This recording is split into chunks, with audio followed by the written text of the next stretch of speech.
como digo, siempre tener en cuenta que en esta fiesta del Inti Raymi, ¿no es cierto? Se puede ver todo lo que ya se expuso de manera correcta, pero se puede ver cómo va evolucionando la cultura, no se queda quieta y cómo simbólicamente se refleja las ideas que hemos conversado ahora, la toma de la plaza, la lucha, la pelea, el círculo, ¿no? Lo circular, y es justamente lo vital, ¿no es cierto? Está relacionado con la naturaleza, con lo material, con la energía, y muy corporificado.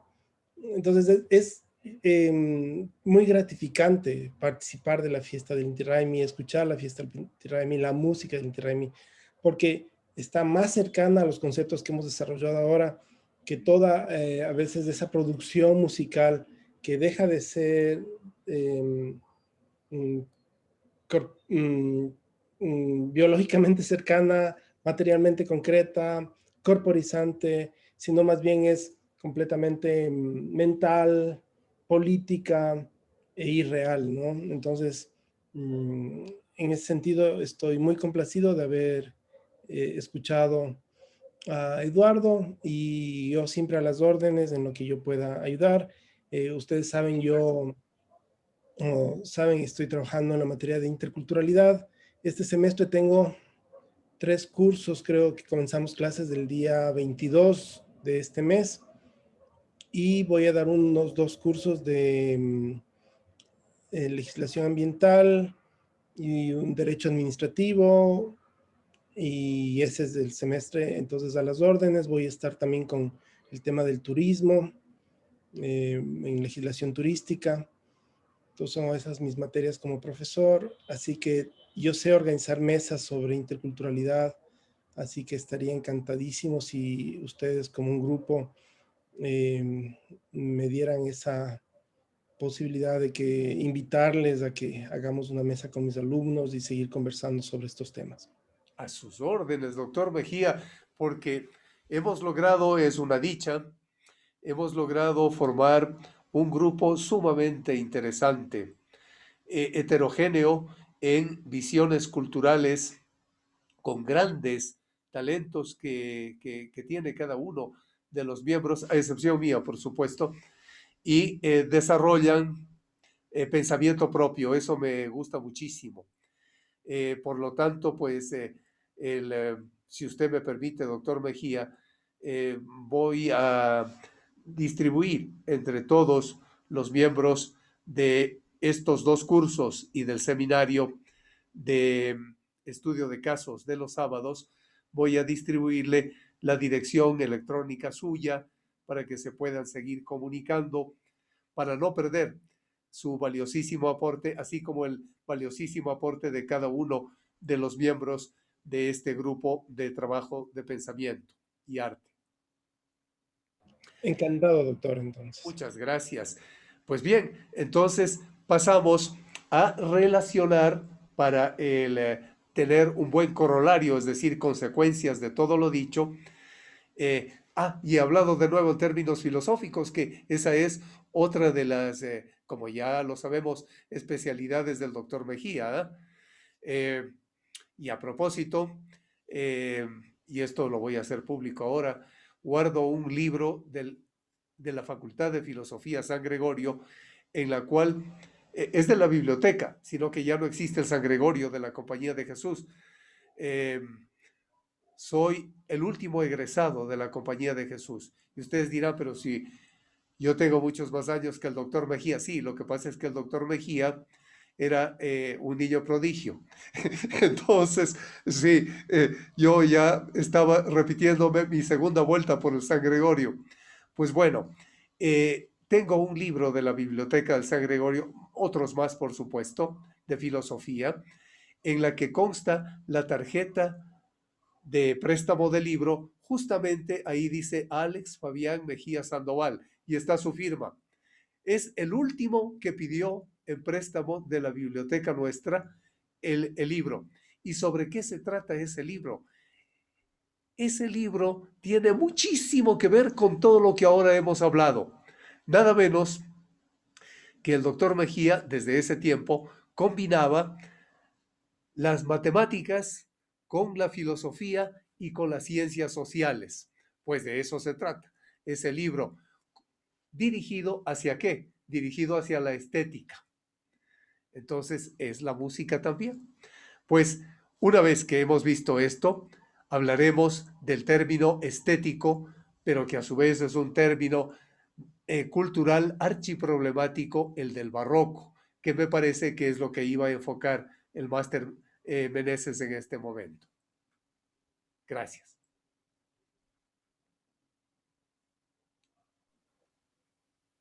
Sí, no sé si es que, a ver, yo lo que tenía planteado más en el término del etos barroco era simplemente plantearlo, o sea, tenía previsto hacer un desarrollo un poco para entenderlo mejor, pero no sé si por el tiempo, o sea, mi idea más bien era plantear, ¿no? Las tensiones que significa lo del valor de uso y valor del cambio en el términos de mercantilización y folclorización de este producto musical. Entonces, eso es esencialmente, o sea, lo que planteé anteriormente es esencialmente eso. Muy bien. ¿Y usted podrá enfocarlo en unos 15 minutos, máster Meneses? ¿Quiere que lo Digo por el vuelva tiempo del Zoom. a repetir un poco? Sí, sí, sí. Como usted desee, máster Meneses. O sea, yo lo único que quería hacer no es nada diferente de lo que ya planteé anteriormente. Yo lo que tenía previsto, déjame ver, lo que tenía simplemente previsto es explicar un poco mi visión de dónde venía esto del etos barroco, pero creo que lo resumí ya anteriormente. Entonces no sé si vale la pena volverlo a poner o si más bien hay alguna discusión en torno de eso. No sé si es que haya algo más que decirlo. O sea, yo más que nada quería ponerlo sobre la mesa. Ah, bueno, perfecto, perfecto. Si así usted lo decide, pues bueno, podemos hacerlo. Y respecto del ethos barroco, que por supuesto lo trata de manera muy interesante Bolívar Echeverría, que me parece que también ha sido material de lectura, y estoy seguro que sí, del doctor Mejía, pues el ethos barroco eh, tiene mucho que ver con una parte el arte musical, la otra parte las artes plásticas y otra parte la vida misma de una sociedad, incluida la vida sociopolítica. ¿Por qué? Porque se habla inclusive de una política barroca, se habla de una literatura barroca, por supuesto, ya habíamos tratado de eso en clases anteriores con Pedro Calderón de la Barca, por ejemplo, y con todo su cuestionamiento de para qué sirve la vida, del sentido de la vida, que es otra de las áreas en las que trabaja el doctor Mejía Sandoval. Entonces, si nosotros relacionamos todo aquello de lo barroco que se puede vivir, podríamos quizá, para tener una discusión, un debate, una lluvia de ideas, de que pueden detectarse en una exploración previa dos tipos de barroco, por lo menos, no los que usualmente se ponen, sino desde un ámbito sociológico. Hay un barroco real y un barroco manipulado, un barroco construido con ciertos fines de abuso cultural. ¿En qué sentido? En que tenemos un pseudo barroquismo también para vender eso a el mercado capitalista, porque gusta de ese tipo de visión o de audición. Frente entonces a una música sacra barroca, ahora existe una música pseudo sacra, pseudo barroca, que trata de vender bajo una fórmula de espiritualismo en pastillas para cierto tipo de consumidores culturales que lo que tratan de ver es la música como mercancía o el arte plástico como mercancía. Aquí tenemos entonces un debate, un punto de debate de la mirada sociológica de lo barroco. Tenemos también una mirada antropológica de lo barroco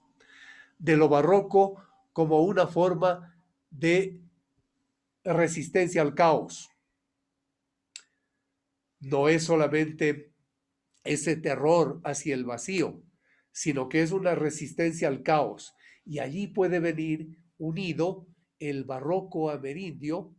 No es que haya nacido en las culturas amerindias, pero la apropiación del espíritu barroco en lo amerindio como parte de su resistencia cultural para evitar ser eliminados.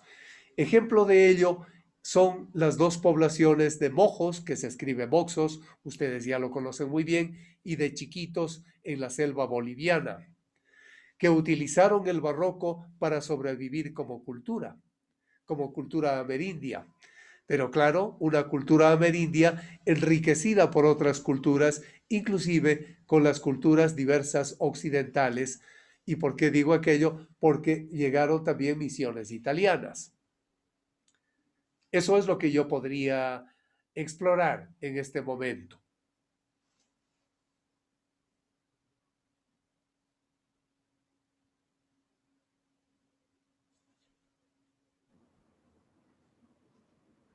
Excelente, doctor. Sí, es un tema muy importante para Ecuador, porque nuestro filósofo, el doctor Bolívar Echeverría, que murió hace poco, ¿no? Decano de la Facultad de la UNAM, exploró y puso en primer orden de la discusión filosófica lo barroco como uno de los elementos identitarios de América Latina.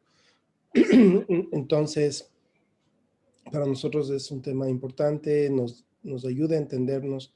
Y bueno, cuando venía, yo no me perdía ningún seminario del profesor Bolívar Echeverría cuando venía, y también no dejaba de leer sus artículos que publicaba con su hermano y con sus compañeros en ese tiempo, ellos profesores de la Flaxo. Yo era estudiante todavía, pero eh, alrededor del tema de lo barroco, y sería muy enriquecedor trabajar este tema, pero es muy largo, ¿no? Es un tema un tanto más complejo y capaz deberíamos pensarlo más, si ustedes desean, para acercarnos a la música desde el tema de la identidad de lo barroco en el Ecuador. Perfecto, perfecto. Porque no hay duda de que lo barroco en el Ecuador, y viéndolo desde la perspectiva que manifiesta el doctor Mejía de Bolívar Echeverría, de lo que él planteó del barroco latinoamericano, que se puede decir iberoamericano, eh, pues hay una confluencia muy grande desde el tiempo de la Reforma y la Contrarreforma, en la que sí nos vimos involucrados de muchas maneras, no solo en el arte, sino también en el manejo de la política, en el manejo de las ideologías y en el manejo de las hegemonías. Que eso, todo aquello, de manera sistémica, de acuerdo a un pensamiento complejo, como ya habíamos también estudiado con Edgar Morán, podríamos decir que confluyó en el arte musical. Y el arte musical se expresa entonces con un espíritu diverso, aunque todo barroco, pero diverso en cuanto a su composición, a su estructuración, si se pone algo como principal o no, etcétera, etcétera, dentro de un mismo barroco. Pues aquello da un sentido u otro. No solo entonces tenemos los estratos de sentido que nos da el barroco para entender el mundo musical, sino que además de esos estratos de sentido, poseemos las tonalidades de sentido. En un mismo estrato existen muchas tonalidades. Y si, esta es la última parte de esta idea, y si tratamos nosotros de desarrollar pensamiento como desarrollaba pensamiento Bolívar Echeverría y hacer un pensamiento propio, podríamos explorar la posibilidad de tomar, por ejemplo, el barroco plástico o el barroco musical, o los dos a la vez, y ver que en un mismo estrato de sentido hay diferentes colores de sentido. ¿Y esto qué es lo que significa?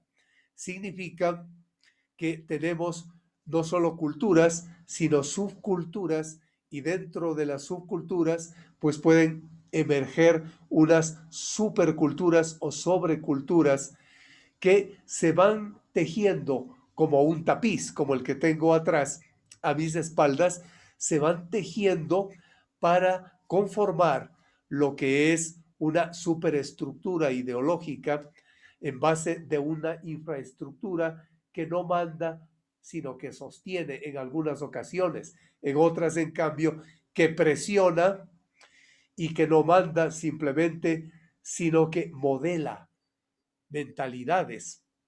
Y a esto me refiero porque terminamos con un término, con un concepto que se puede trabajar mucho en el barroco musical, en el barroco artístico en general y en el barroco cultural, es decir, que envuelve a todo como una Weltanschauung, como un cinturón del mundo, como una mirada global, que es la forma de enfocarse el barroco como una construcción mental. Y ahí viene otro asunto, una construcción mental. ¿Será el barroco una entelequia también? Entonces, todo ello nos podemos preguntar, los podemos enfocar para tener otros asuntos, otras ventanas de intelección. El doctor Mejía, pues, nos puede decir muchísimo al respecto. Ya lo van a ver por qué. Gracias, doctor. Gracias. Sí, es un elemento interesante, es el miedo al vacío, ¿no? Como que es uno de los elementos también centrales del barroco, el miedo al vacío, el caos, pero el orden a través del caos, algunas cosas que pudiéramos irla trabajando ya y acercándonos a nuestras manifestaciones culturales y musicales. Yo tengo que salir, doctor. Se nos hace aquí ya en Chile, son casi las 9 de la noche, doctor. Exactamente, doctor. Me despido, agradezco mucho. Muchas gracias, porque estamos ya de despedida, me parece todos, porque una de nuestras técnicas es no dar respuestas definitivas. Bueno, usted también ya me conoce, doctor, sino que hay veces planteo ideas y les dejo más bien como preguntas abiertas bajo ese tornillo de la duda del que nos hablaba Blondel, Maurice Blondel. Pues, y con lo que usted manifiesta, doctor, pues nos da suficiente cucayo, alimento intelectual para irnos cada uno a nuestras otras actividades. Hecho, doctor. Muchísimas gracias. Gracias a usted, doctor. Eduardo, Gracias al Un máster gusto. Meneses. Si Muchísimas tiene gracias. palabras finales, por favor. No, no, más bien agradecerles a todos por la contribución y por esta charla que ha sido tan chévere, tan interesante. Muchísimas gracias. Y tendrán, como solemos hacer, la grabación de este seminario, la tendrán, les mandaré el URL porque resulta pesado como para enviarles por medios electrónicos. Le cuelgo en mi canal docente y así ustedes pues pueden analizar el material de trabajo y seguir desarrollando y encontrarnos en alguna otra ocasión, que siempre es muy fraternal encuentro. Máster Meneses, doctor Mejía, señor Chancusic, señorita Rosita Córdoba, licenciada Tatiana Salazar, etcétera, etcétera, la señorita Yasmín, que está también, la señorita, tenemos otros miembros de nuestro grupo, por ejemplo, la señorita Buendía, que es percusionista y que a ella le debo trabajar sobre la percusión africana. Básicamente la percusión africana versus la percusión del combate de los tambores en la batalla de los pañuelos amarillos que tuvo lugar en la resistencia china contra la dominación del narcotráfico institucionalizado de países europeos, incluido también Norteamérica. Pues bien, esto es lo que tenemos que decir. Muchísimas gracias. Tengan ustedes felicidades, mucha suerte Gracias, Hemos doctor. de Igual tener la otra vez, oportunidad de encontrarnos de nuevo. un abrazo Seguro que sí. solidario y que sea lo más pronto posible superado, doctor, y aceptado, aunque eso es muy difícil, doctor. Es extraordinariamente doloroso el que Igualmente, se haya doctor. muerto mi tío, y mi tío que me dio tantos derroteros, tantas enseñanzas pedagógicas universitarias de sus experiencias en su estudio del Zamorano, luego profesor del Zamorano, luego de sus estudios en Austin, Texas, luego de sus estudios de investigación en laboratorio de alto nivel en Uruguay y de sus estudios doctorales, yo diría postdoctorales, etcétera, en Holanda. Eh, una persona que amó infinitamente el Ecuador, humanísimo, así que sí, estos son los momentos en los que uno se cuestiona sobre el sentido de la vida. Muchísimas gracias a ustedes por esa gran solidaridad. Gracias, doctor Mejía, gracias, Máster Meneses, gracias a todos ustedes. Pues, y nos despedimos pensando en que vamos a tener nuevas oportunidades de reunirnos. Seguro que sí. Gracias. Fuerte abrazo. Hasta luego. Chao, Mateo, que pasen bien.